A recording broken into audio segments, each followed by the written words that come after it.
Hi all. என்னடா ஏற்கனவே இந்த இதுதான் போட்டிருக்காங்களே மியூசிக் போட்டு, இதுக்கு என்னடா வாய்ஸ் ஓவர் கொடுக்குறாங்க அப்படின்னு நீங்கள் நினைக்கலாம். ஆக்சுவலாக இது எனக்கு ரொம்பவே ஸ்பெஷல். இது வாய்ஸ் ஓவர் கொடுக்கணுன்னு தான் நான் நினச்சிட்டு இருந்தேன். என்னால் சுத்தமாக பேச முடியலைன்றதுனால அப்படியே பேசாமல் விட்டுட்டேன். ஆனால் இதை மிஸ் பண்ணக்கூடாது அப்படின்னு உங்ககிட்ட சொல்லணுன்றதுக்காக சொன்னேன். ஏன்னா இந்த ப்ரௌனி ரொம்பவே ஸ்பெஷலுங்க. இவங்க என்னோடய ரெகுலர் கஸ்டமர். அவங்க ஆர்டர்ஸ் ப்ளேஸ் பண்ணியிருந்தாங்க. அவங்களோட அனிவர்சரிக்கு அவங்க ஹஸ்பண்டை சர்ப்ரைஸ் பண்ணணும்னு சொல்லிட்டு என்கிட்ட சொல்லியிருந்தாங்க.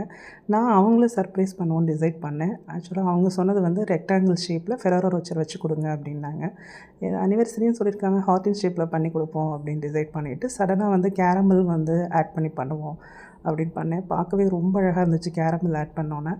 அதுக்கப்புறமா அவங்களுக்கு என்ன காம்ப்ளிமெண்ட் கொடுக்கலான்னு டிசைட் பண்ணேன். பண்ணும்போதே டக்குன்னு தோணுச்சு, ஓகே டபுள் சாக்லேட் வச்சு கொடுத்துருவோம் அப்படின்னு சொல்லிட்டு அவங்களுக்கு டபுள் சாக்லேட் காம்ப்ளிமெண்ட்டாக பண்ணிட்டேன். அவங்க ரொம்ப ரொம்ப ஹாப்பி ஆகிட்டாங்க. அவங்க எக்ஸ்பெக்ட் பண்ணவே இல்லை. ஓப்பன் பண்ணி பார்த்துட்டு அதுக்கப்புறம் கட் பண்ணி சாப்பிட்டதுக்கப்புறமா ரிவ்யூ ஷேர் பண்ணியிருந்தாங்க. அவங்க இன்னும் அந்த ஹாப்பினஸ்லேருந்து வெளியில் வரலன்னு நினைக்கிறேன். ரொம்ப எக்ஸைட்டிங்காக இருக்கிறாங்க. எனக்கும் ரொம்ப ரொம்ப சந்தோஷமாக இருக்குது இந்த மாதிரி கஸ்டமரை சர்ப்ரைஸ் பண்ணி இந்த மாதிரி கொடுத்ததெல்லாம். உங்களுக்கும் வேணும்னா புதுகை கேக்ஸில் ஆர்டர்ஸ் ப்ளேஸ் பண்ணிக்கோங்க.